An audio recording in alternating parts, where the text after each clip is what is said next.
Welcome back to another exciting video. And what we're going to talk about today, we're going to do this more in podcast form. We're going to talk about a couple of new guitars, and I want to talk briefly about the band Rush. But when we get started here, if you like what I do here, please subscribe to the channel, because guess what? Subscribing is free. That is correct. It costs you nothing to subscribe to my channel. So please subscribe, and if you like the video, well, like the video. The better the channel does. Wow. Complete brain fade. The better the channel does. So please please share the video, please subscribe. And if you'd like to help support what we do, you can go over to my Patreon page and you can check that out. And I have been looking for another guitar for quite some time. And I'm just so on the fence with so many different things. I've been wanting that Les Paul. I've had a couple of Les Pauls in my life, but I've never really just had that magic one that I'm just like, man, I love this guitar. So ultimately, I've gotten rid of every Les Paul that I've ever wanted, and I've been wanting to check out some new guitars, but I'm not sure what to get here. And so every year I look to see what's coming out in the new guitars, and one of the things I've noticed is Ibanez has got some new guitars coming out, but they're not doing anything really spectacular, which kind of bums me out. I was kind of hoping for something, just really kind of going to knock my head off. As you know, I've got several Ibanezes, and I've had this love affair thing going on with Ibanez for quite some time. And I was checking out, I always get on the internet and I look around, and I was looking at this RGT 1221 PB. I do love this guitar. I love the color of this guitar. It is a very low gloss, as you can see, this red. I've never liked red guitars in my life until I got my wife bought me my J Custom, and out of all the J Customs I've seen, I just like that red better. And I do love this guitar. I do wish that they would go back to how they did on my RG, where they had only the volume knob and it was sitting right about here, and there was no tone knob. I do like that, but they haven't really come out with anything that's just knocked my head off. These are the premiums. And now what I do like about it is, my guitar doesn't have this, and I'm kind of curious about this. I haven't played one of these yet, but I really do want to check out this neck through system they got. Now, I am a big fan of bolt-on guitars, and I always have been, but I am kind of curious about this. And this is essentially the same guitar they had last year. It's got all the same appointments, a couple of new colors, nothing really life-changing, but I am kind of getting to that point where I'm kind of thinking about another guitar. But now they do have the Geo. Now I have heard, I don't know if this is true or not, but I kind of heard, I read it somewhere, but I don't know where I read it, that they're going to be coming out with a Geo or one of the lower line, the $500-$600 Ibanezes with the Zero system on it, which I think is a fantastic idea. I think they should do that, because I don't know if you've ever played an Ibanez with the Zero system, the trim system, but it is crazy stable, and all my Ibanezes have the Zero system. Well, the 5320 does not have a Zero system, but even my J Custom has one, and now that is something I look for on Ibanezes. I honestly don't want to buy an Ibanez without it. I really do like that Zero system. I like the way it feels, the way it snaps back, and I like the way that, you can bend quite a bit before you start pulling that trim out of tune like you can with a standard claw system. So I am pretty excited that they might come out with a very cheap guitar with a Zero system on it, because, let's be honest, everybody needs one good cheap guitar that if something goes wrong, you play it in the crappy weather, you end up having to play a show outside and it might rain, pick up the cheap guitar. So I think it'd be pretty cool if they do come out with that, but yet to be more determined on that. But I was kind of hoping that Ibanez would come out with something just absolutely life-changing. And so far, they have not. This new S series here, that is a beautiful guitar. I love the way this looks. Cosmic Blue Frozen Matte. Now, what I don't like, see the fret markers up here? I have never been a fan of that a day in my life. And believe it or not, that will keep me from buying a guitar. My S series has the fret markers up at the top like that, and I don't like it. I don't like it at all. I've just never been a fan of that. These are, of course, bolt-on. They got that sculpted hill, which is absolutely fantastic. It's got a roasted maple neck. It is a Wizard 3, which is very, very cool. It's got a Nyato body. Now that, I'm not sure about that, if it's actually Nyato. I mean, it very well could be. This is an S series, but this is not a premium, as you can see. This is the lower end. And when they first came out with the Nita Strauss guitars, they were made of Nyato. And I had 3 of those and sent all 3 of them back. I did not like any of those guitars. Rosewood fretboard, 24 frets, very pretty guitar, but it's got the standard, I wish Ibanez would break away from this Tone Zone Air Norton pickup setup that they put in 90% of their guitars. But that is a very beautiful guitar, this little S series, but they're really not coming out with anything that is just groundbreaking. And that's just kind of a bummer to me. I wish they would do something, I don't know what, but I wish they would come out with something kind of like a Les Paul, but made by Ibanez. That is new and current. I think that would be very, very cool. But they have got nothing. They do have, PRS has come out with a couple of new guitars.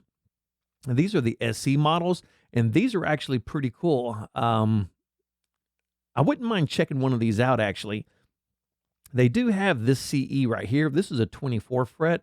I would like to play this because these are coming in at about $1,000, which is a good price point for a guitar, if they're good guitars. Now, my premium Ibanez's, they're coming in around $1,300, $1,400, $1,500, and the 2 that I've bought have been fantastic. They've been absolutely brilliant guitars. And my premium RG, I don't go to a show without it. It goes to every single show with me. I do not go without it. That guitar plays that well. And it's not my J Custom. It's not something, if I go up there and I bang it up on stage a little bit, it's cool. It's not a $3,000 J Custom I'm up there beating the hell out of. So I don't play my J Custom at shows. Every once in a blue moon, I play it. Other than that, I really don't play that. So I've been kind of favoring the lower end guitars that I can work on and get them up to my spec. I've kind of been favoring that lately because, you beat guitars up when you play live, man. When you're on a stage, things go wrong. And I've told this story before, and I'm going to hit this real quick, is we were playing a show, and my rhythm guitar player, for whatever reason, he didn't have a guitar that was in the tuning that we needed at the time. So I let him use one of my blue Wolfgangs, my American blue Wolfgangs. And he did not put the guitar strap lock. He didn't put it in correctly. And when he bolted it up, the guitar fell off his neck, hit the stage, fell off the stage, and landed flat on its face. And I thought, there it goes. That neck is going to be popped. And amazingly, there was not even a dent in that guitar. I don't know how that happened. It was the PV Wolfgang, the American Wolfgang. They're built like a tank anyway, but it did not damage that guitar at all. And that's kind of the point where I start thinking, man, these guitars are expensive for this kind of stuff to be happening. Now, you do want some expensive guitars, granted, but, sometimes you want a cheap one. But I am kind of curious about this. I love this Swamp Ash right here with this maple neck. Absolutely love that. And I bet this thing sounds absolutely brilliant. Not a big fan of the center single coil. A lot of my guitars do have single coils on it. I don't use them. And I love this. This is kind of like a root beer. But these are all SCs. These are 22 frets here. No, these are 24 frets here. This is a 22 here. This custom root beer one, I'm really kind of curious about this one too. I do like this guitar. It is the custom quilt. It is the more accessible PRS, more accessible SC with the addition of the quilted maple top veneer. It has a 24 fret, 25 scale. That is pretty cool. I absolutely do like that. So I wouldn't mind checking this one out or this CE right here. I would like to check these out and see if they kind of help me do what I want to do. But these are new for 24. Kind of curious how they play. I really don't know. I was looking at the Fenders. Fender's got a couple of new things out, and there is one that absolutely kind of fascinates me. I got to be honest, I don't know a lot about this guitar. It is the American Professional 2 Telecaster Deluxe that you see here. I like this color. The pickguard on this thing is absolutely hideous. I would have to get a nice tortoise shell or something, especially if you went with like this color. A nice tortoise shell on that would be seriously cool. But I do like the Seafoam, the surf green, and I do like this Miami blue a lot. But I'm very curious about this guitar. I would like to check this out. But it does have the big Fender headstock on it. I'm not a huge fan of that. I think it just looks, it's like a big nose on a face. You can't help but look at it. It's just there, protruding, poking you in the eye and stuff. I'm not a big fan of that. But I got to admit, I'm kind of curious about this guitar. I would love to play one of these. These are coming in at $17.49, as you can see. Now, this is from Fender, so I don't know if that is the street price or not, but I would like to check this guitar out. I am very curious about this. I'm hoping it's got at least a 12-inch radius neck on it and not a 9, because if it is a 9 radius neck, then that'll kick me out of it right there. It's just too round for me. It is just too round. They do have the new sculpted hill. Thank God. Fender's been running that stupid big block forever, and even this is too big. In the world of EVHs and Ibanez's and all these nice sculpted hills people are coming out with, what are you doing, Fender? What are you doing? There's no reason to have that big block plate sitting on the back, taking up the entire palm of your hand from the enormity of the neck joint. So they've at least attempted to round off the neck hill, and apparently they have beveled it a little bit. So that should make it a little easier access up to 22. But I gotta admit, I am kind of curious about this. I would like to see what is going on with it. I'm not a big fan of this particular bridge style system. I'd like to see if they had something better on it. It does have, one of the things I do love is it does have narrow, tall frets. Now, I'm sure these are nickel, which they should just put stainless on them. I don't know why they don't put stainless on everything. But when I replaced the frets on my Wolfgang, I actually replaced them with stainless frets, and they are the narrow talls, and I absolutely love them. I like them so much better than jumbos. They're just cool frets, man. They feel good. They play good. Big fan of them. And so now any guitar, when I wear the frets out, except probably my J Custom, when I wear the frets out, I'm going to put the narrow, tall frets on it. The J Custom, I will go back with the same size because it's a J Custom, and I don't want because the frets are so much smaller, you can see where the old fret was on the, and you could go in there and dress and clean all that up, of course. So it wouldn't be that big of a deal. It would be fixable. So I am kind of curious about that. Oh, and one more thing. I just found this kind of strange.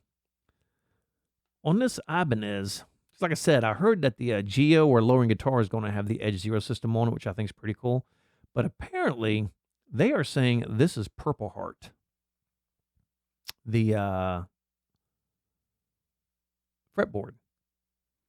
And if I'm not mistaken, that's what it says right down here. Basswood top popular body bound Purple Heart fretboard, which I find interesting because Purple Heart is purple. That is why it's got the name Purple Heart. It is not called Brown Heart or Slightly Black Heart. It is called, well, that's actually what they should call me, Slightly Black Heart. It is purple.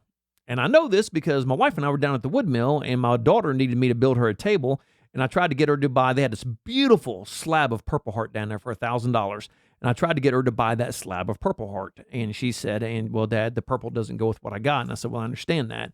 And then when you go out and you buy plank wood of Purple Heart, it is also purple. So I'm a little confused about that. Just a little side note. Didn't really mean to delve off into that. Just kind of curious. Now, one thing I am very curious about, like I said, you know my love of Wolfgangs. But I'm going to complain here for a minute. Me complain. That's a shocker, isn't it? One of the guys on my channel, when I was doing that guitar setup for that dude where he trashed his guitar, he said, man, you should name your channel Angry Guy Hates Everything. And I thought, that is brilliant. So I may start doing an Angry Guy Hates Everything segment on my channel. Definitely going to be doing it on my podcast. So I may be doing an Angry Guy Hates Everything. So that way, when you see the title, you know exactly what's coming. But real quick on EVH. Now, back in the day, EVH started off, obviously, with Music Man, amazing guitars. If you've got one, you're very lucky. Hang on to it. Those guitars are only going up in value.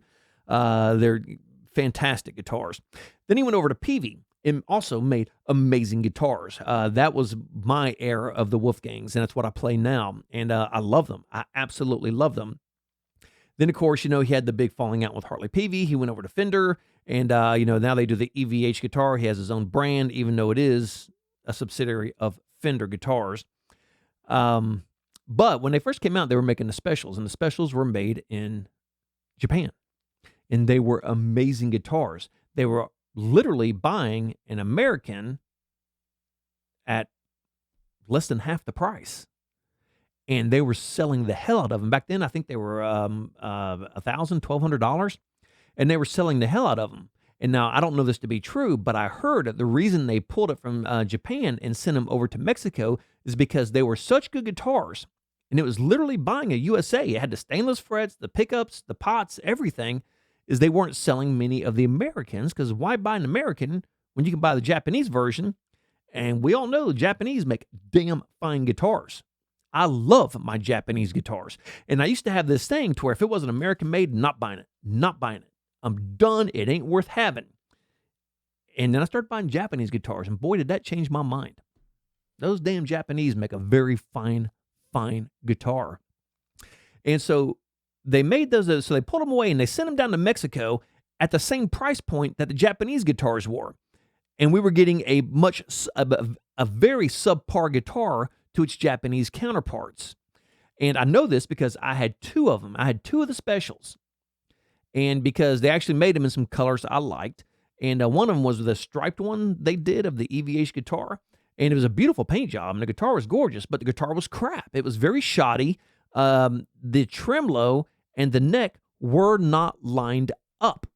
So either the trim was routed wrong or the pocket in the neck was routed wrong, but they weren't lined up. And the high E string was literally on the very edge of the fretboard. As soon as you touched it, it rolled off the fretboard. Now, you could loosen the neck pocket and bend it down, and that would bring it back into a position, but now it's not dead straight. So you're always going to have an issue out of that. So I sent it back, and I've actually had two of them.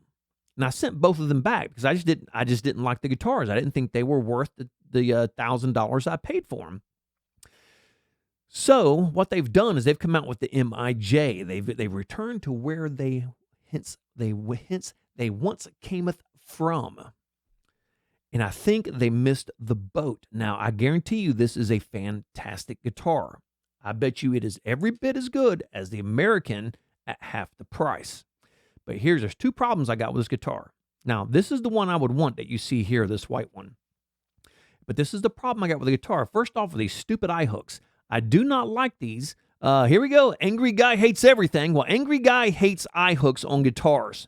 Simply because all my guitars have the same exact locking system on it. And that is very important to me. And these eye hooks are substantially bigger than the screws that you use for those locking systems. So if I do this, I've got to pull these eye hooks out, fill them with wood filler, put those in, and then I'm going to have, now granted, the strap lock would probably cover up the hole, but I don't want to pay $2,500 for a guitar and then have to turn around and do this. I think they should have put the regular hooks in it, the regular strap buttons in it, and then sent you those in the guitar in case you wanted to install them yourself or have them installed. I think just putting them in is a bad idea. And I know this is a replica of the real thing. I get that. But that knocks me out right there, especially at $2,500. More on that in a second. And the second thing is that I absolutely just eats me alive about this guitar is it's $2,500. I think they missed the boat. I think the American Wolfgangs should be $3,000. And I'm sorry, I just think it's a greed thing at this point. I really do. Now, I know the cost of wood has gone up. And when I was out at the mill, my wife and I were out there buying wood. I was talking to the guy who owns it. And I told him, I said, man, the cost of wood's gotten insane. And he said, well, it's not the cost of wood. It's the cost of the labor to cut the wood and the cost of shipping the fuel. He said, that is what's driving up the price of wood. But I'm sorry, I don't see how it takes this guitar from $2,000, the PV Wolfgang, to $4,500 for the American Wolfgang, the new Fender one. I just think it's too much. I think it's ridiculous. I think the special should be at $1,000. That's a fair price. For the guitar it's in the same company as the guitars around that price point. I think this should be at $2,000, which would be a fair price because that would be right at the Prestiges, the made in Japan Ibanez Prestiges, which are amazing guitars, and they're right around the $2,000, $1,800 to $2,200 price point, depending on what that particular guitar has on it. And then you have, like the J Customs and stuff like that are $3,000 and $3,500, the Steve Vais and all that stuff. And that's where the American Wolfgang should be. But they've priced, and at each price point, they've priced themselves over all their competitors. And that is absolutely stupid to me. That is such a fail on EVH's part. I can't, Angry guy hates everything. That's all I can say. Angry guy hates everything. Because at $2,500, they've knocked me out of the price point for this guitar. And I would love to have one of these MIJ Wolfgangs. I played one of the first versions, and it was phenomenal, except it had an all-maple neck with a maple fretboard, and I loved it. I should have bought that one. So I already know this is an amazing guitar because the Japanese make damn fine guitars. But they've knocked me out at the price point. Because for $2,500, well, now you're opening up another level of guitars. So now you're at that $2,500 to $3,000 mark, which opens up my J Custom. And my J Custom is a simply, absolutely amazing, amazing guitar. So now you've got this in the price point of J Customs. And it's not where it belongs. It belongs at the price point of the Prestiges, the Ibanez Prestiges. And I'm just going back to the Ibanez's. I'm just staying there because they're, great guitars and they sell boatloads of them. But if you look at the guitars as a whole, everybody has the PRSs, their lower line, their SCs, they're about $1,000, where the specials should be. And that's where the specials are. And then, and everybody should have these 3-tier guitars. And I think it's great that they're doing that. They have the lower, the mid, and the high. I understand that. But separate them by $1,000. Don't go from $1,000 to $2,500, from $2,500 to $4,500. I think that's ridiculous. I think that was a massive fail on EVH's part. Now, granted, with that being said, if I can find one of these white ones at the $2,000 price point, I will definitely be picking it up. I'll deal with the strap locks because they're amazing guitars. And I just think they're cool that they've gone back to the MIJ stuff. I think that's really cool. So, okay. So enough about that. One little last thing I want to talk about real quick. I've been hearing, whispers, rumors, because I do a lot of reading, obviously, which you do if you have a YouTube channel. You read, I read a lot of news and I read a lot of music stuff. That Alex Lifeson and Geddy Lee have been chatting that maybe possibly, not that they're going to, but the question was brought up, could you ever go back on tour? And they did not say no. Now, granted, when Neil Peart still first died, now we all know Neil Peart he's Neil Peart. Nothing left to be said. He's Neil Peart. And when he first died, that we know that, they were like, we're done. We can't do without Neil Peart. And I understand that. But it's been several years now. These guys have gotten older, obviously. And, their shelf life is coming to a point. And I think if they're going to do it, now's the time to do it. And I think it would work. And I think that people would love it. Simply because a lot of time has passed. And what I think they need to do is I think they need to not reform. They hire a drummer for a tour. And just call it the Rush Tour, not the reunion tour, because you can't have a reunion tour without Neil Peart. Don't give it a new name. Don't write a new album. You don't even have to write more music because, well, let me simplify it this way. These guys in Rush are 33.33% of that band. Literally. Each one is an integral part to the sound that was Rush. And granted, you can't take one out and then just throw another guy in there and it be the same. You can't do that. So I don't think they should go out and try to write new music because in that situation, Neil Peart was the integral gear in that. He was their lyricist. And I don't know if you've sat and read the lyrics to Rush's songs, but Neil Peart was a poet. The lyrics are stunning. They're absolutely stunning. I mean, this guy was just a brilliant writer. And so I don't think we should do that, but I do think we should get a new drummer, get together, plan a tour, and go on tour, and just call it the Rush Tour. That's it. You can throw in a thing, a tribute to Neil Peart if you want. I honestly would not even do that. It's already a tribute if you're playing Rush's music because, Neil Peart wrote, well, all the lyrics. And it was his incredible drumming style that laid the massive moving parts to all their music. So, but you're thinking, well, hell, how could they do it? Who's going to fill Neil Peart's shoes? Well, you got to remember, there's a tremendous amount of fantastic drummers on there. I watched this girl on YouTube, it's probably a couple months ago, playing a couple of Rush songs and just freaking nailing it. I mean, drilling it. Now, I'm not saying go to YouTube and grab some, 18-year-old phenom to do it. That's not what I would do. I would get somebody a little more seasoned, a little older to do it. But there are people out there, Now, are they Neil Peart? Absolutely not. But could they copy Neil Peart? Probably, for a show, you know. And I think what they need to do is say, hey, here's 22 songs. We're going to start planning this tour. It's going to take 6 months to plan a tour. You got 6 months to learn all this music, and you better learn it flawlessly. You better learn it at the level of a Neil Peart. Now, that's a tall order, but we all know there are people out there capable of doing that. Now, that does not make them Neil Peart. I play Eddie Van Halen's music. That does not make me Eddie Van Halen. That makes me a dude copying Eddie Van Halen's music. And it would be the same situation here. We would have somebody copying Neil Peart's music. Don't write any more albums. We don't need new songs from you, Rush. We don't. We still love the old songs, and we'd love to see it. But the reason I think this would work, if you look at these big mega bands, you look at like Pink Floyd. Hell, everybody's gone in that band. David Gilmour could go out today and tour with Pink Floyd and sell out every single arena within a day as the only original member left, because David Gilmour was the integral cog in that wheel. He was, without Gilmour, there is no Pink Floyd. Well, you take a band like Van Halen, and you know, they kicked out David Lee Roth, brought in Sammy Hagar, which was a better addition, if you ask me. The music got better. They sold more albums. They had more hits. Everything was just better with Hagar. And then they kicked out Hagar and they brought in Gary Sharon. That was an absolute disaster. That hit nowhere. And it's not that Sharon's a bad singer. It wasn't the right mix. It wasn't the right match. But the point I'm making is they could flip the singers around in Van Halen, because the integral part of the cog in that band is Eddie Van Halen. He is Van Halen. So when Eddie Van Halen dies, there's literally no more Van Halen. You can never have another Van Halen band without Eddie Van Halen. You can't do it. But you can have a Pink Floyd without Roger Waters. And it works very easily. But you can't have a Pink Floyd without, even if Roger Waters went off and did Pink Floyd, without David Gilmour, it wouldn't be the same.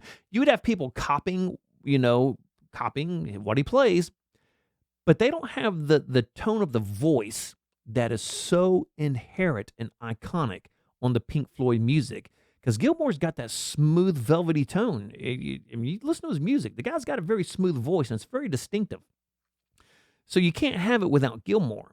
Well, if you take out a Neil Peart, I do believe you still can have a Rush, because you've still got 66.6% of the original band there. And if you can get somebody back there to comp his parts, Neil Peart, I think Geddy Lee and Alex Lifeson ought to get somebody and say, here's what you're doing. These are your 22 songs. Learn them in their entirety, verbatim, the way Neil Peart does it. Let's hit the road one more time, and let's enjoy it. Because Rush gave us a tremendous amount of fantastic music. I think the concerts would sell out. Everybody would go see it, because we now know that they didn't reform a new Rush without Neil Peart. You cannot. But they can go out and play Rush's music as Rush with a drummer filling in for Neil Peart. I think that would work fantastically, and I think they should do that. Let me know what you think about that, if that's something you think they should do. I'm going to wrap this one up right there, and yeah, we're going to wrap it up right there. Let me know what you think about the whole Rush thing. I've been thinking about this for a while, and I think it's time for this to happen. If you have any opinions on the guitars, especially this EVH Wolfgang, like I said, I'm in the market for a new guitar. I don't know what it's going to be yet. Just kicking it around and trying to figure out what's what. And I'm trying to be reasonable and not spend $8,000, which I won't do. I simply will not do that. So on that note, we are going to wrap it up right there. And like the great Sammy Hagar says, if you miss the beat, you lose the rhythm and nothing falls into place. And no matter what you do, for the love of God, rock on.